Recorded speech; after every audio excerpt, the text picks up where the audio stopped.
Little BookTube. Apologies ahead of time for the stuffed up sound of my voice. I've had a very, very congested day.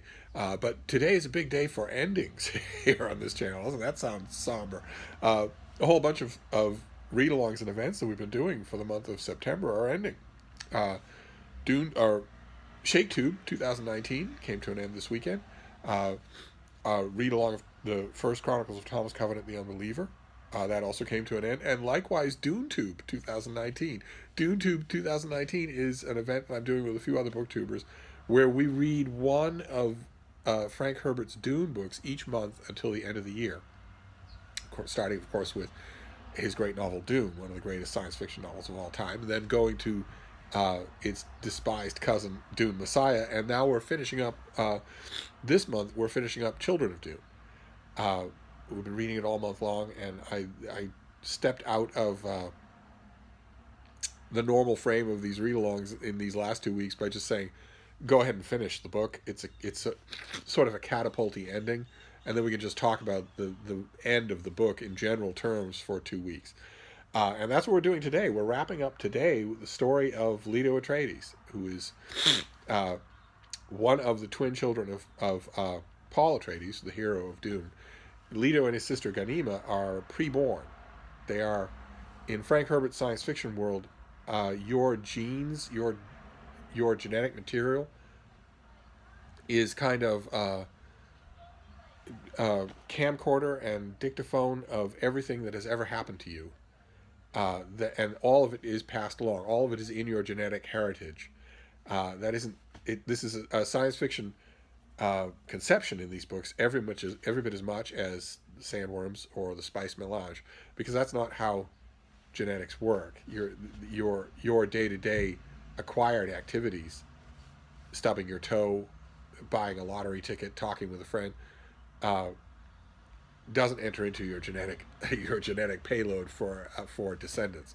But in this world, it does. In this world, in Herbert's conception, everything that you are, every moment, every experience, all goes into your genetic payload that can be accessed through the spice melange by people like, for instance, the religious order of the Bene Gesserit, whose reverend mothers have the ability to look into all of the previous lives of previous reverend mothers.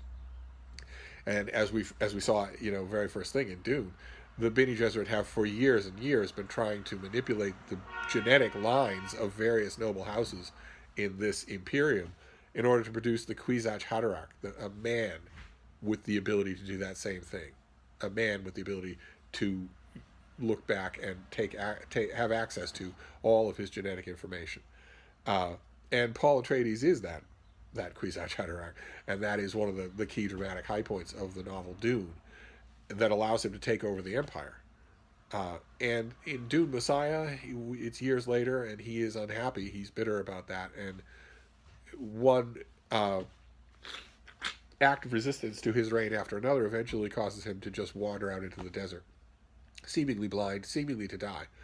And in Children of Dune, we have seen that he comes back. He comes back as a character called the Preacher, who has a boy as a guide, and yet seems to know the ruling family intimately. Not only his two children, who are technically too young to rule, but also their regent, his sister Alia, who is also pre-born, and who is a source of great concern to the Bene Gesserit, because the worry is that if you pre-born means that you gain access to all of those previous lives, everything, youth, sexual awakening, old age, everything, before you're even born, because your mother undergoes the transformation involving spice melange while you are a baby in the womb.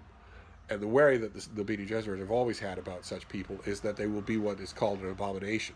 In other words, that they will have had so little life experience of their own before they gain access to all of those earlier memories, that they will become a vessel of essentially memory possession. That all of those previous personas live in your memories, and all of them are stronger than a preborn baby. And so the worry is that Alia, and by extension Leto and Ganima, would be abominations, that they would be controlled by some other figure or a collection of figures.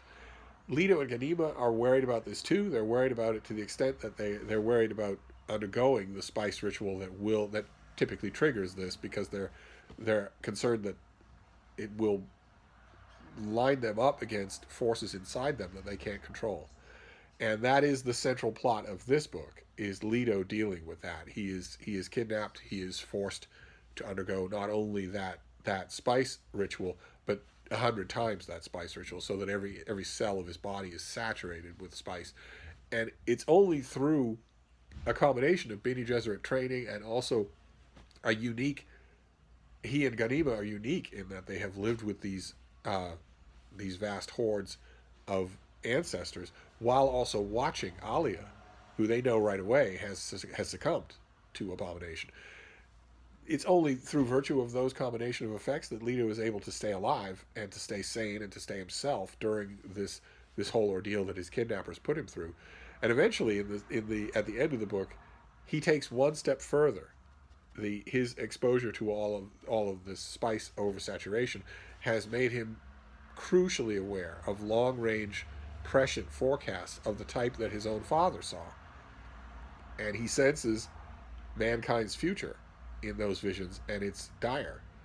And he also senses the only way around it, and that involves a sacrifice of nothing less than his own humanity. I made a separate video about the cycle of the sandworm on Dune. Dune is a desert planet, and it is home to enormous sandworms, who are the adult versions of their larvae are sand trout, much smaller, sort of fluke-like creatures that live in the sands of Dune and are attracted to moisture and gases and whatnot, and bottle that up until it reaches a critical mass, and then that explodes in a process that not only creates spice, this spice melange that makes so much possible in this Imperium, but also triggers nearby sand trout to begin their maturation into sandworms. The transformation that Leto takes on himself here is to attach sand trout to his skin and invite them to extend their cilia and start encasing the moisture and the gases of his own body. Ordinarily, this would Fremen children, the children of the wild people of the desert on Dune, make a game of putting sand trout over their hand, because their flesh is normal. But Leto's flesh is saturated with spice, and this causes that process to do something that has never happened before. The sand trout becomes a skin. My skin is not my own. It becomes symbiotic cowl over almost all of Leto's skin, and begins almost immediately to make him not human. Much faster, much stronger, invulnerable to harm. And it has much longer consequences than that, as Leto knows. And Ganima knows it as well. They have shared this vision of what he must do in order to save humanity. He must pay a price that his own father was not willing to pay. And that was one of the plot lines that we talked about last time.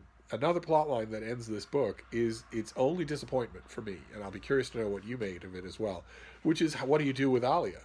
What do you do with that whole plot line? She is not only Abomination, but she is being flat out one-on-one possessed and controlled by Baron Harkonnen, the villain of the first Dune book, who is moving her around, changing her language, changing her body posture. And that, rereading this book reminded me how much that disappoints me. It is so unnuanced and so unlikely. Alia, after all, is the person who kills Baron Harkonnen. And in Dune, we are given no indication that she is any weaker inherently than Leto or Ganima. We're given no... It just strikes me as unsatisfying, and I wonder if it strikes you the same way, that suddenly she just becomes a villain's pawn, and a fairly silly one-dimensional villain at that. But that whole plotline involving Alia has to be dealt with at the end of this book, and it is. And there is an element at the end of this book that a friend of mine, when we read it originally, when this first came out, disdainfully called comic book resolution. And partially I can see that, because the decision that Leto has made to take the sand trout onto his skin, to transform himself into an inhuman creature, gives him vast physical powers, superpowers. And that's essential to the cementing of his reign at the end of this book. It's also essential in setting up the next book because it completely divorces him from reality. And it could have been either one of them. Ganima, the very last line, the line that ends the book, is that Ganima said, one of us had to take the transformation, and he was always the stronger. It could easily have been her, or both of them. Uh, but the book ends there with the corrupt and possessed Alia having been taken care of, and with Leto now in control of the Empire, but with a broader plan and a more inhuman control than even Paul Atreides had any conception of. And that is going to finish our read along of Children of Dune. And we're going to move right on. So we're done with September's book, and we're going to move right on. My co-hosts are doing one video a book, but I'm doing a read along, just a normal read along of these things week by week. So we're going to move on from Children of Dune. I want to hear everything that you thought about it. But we're moving on to the next book in the series, which is my favorite of the Dune books. It's God Emperor of Dune. And we're going to read 90 pages a week of this book to finish it out. So that's where we'll reconvene next weekend, when hopefully I won't sound this way or feel this way. But we will reconvene next week having read the first 90 pages of this book. So we will read to in this old paperback, but it should be roughly close. What we want to go to is the chapters aren't numbered in the Dune books. It would be great if they were, but they aren't. So we want to go to the chapter that starts off with, "When she was a child, she watched me, remember? When she thought I was not aware, Siona watched me like the desert hawk which circles above the lair of its prey. You yourself mentioned it." So we want to read up till that point for next week. This is, you should prepare yourself. It's a great dislodgement. Dune Messiah takes place years after the events in Dune. Children of Dune takes place a few years after the events in Dune Messiah. But God Emperor of Dune takes place thousands of years after the events in Children of Dune. So you have to be ready for that. And we'll talk all about how Herbert makes that smoother, how he helps out with that. I'm greatly looking forward to talking about this book. I've only, I was going to say taught it. That's not what a read-along is. A read-along isn't really teaching. But I've only read through it with a group of people who I was teaching it at the time. It was a summer science fiction course. And that's the only time, and that was a long time ago. So it's going to be great fun to read through this book again with the rest of you. So we'll wrap up Children of Dune for today, and we will convene next weekend to immediately start talking about God Emperor of Dune, the first 90 pages. So I'll wrap this up for now, go sniffle off into the sunset. But I'll see you soon. Thank you, BookTube.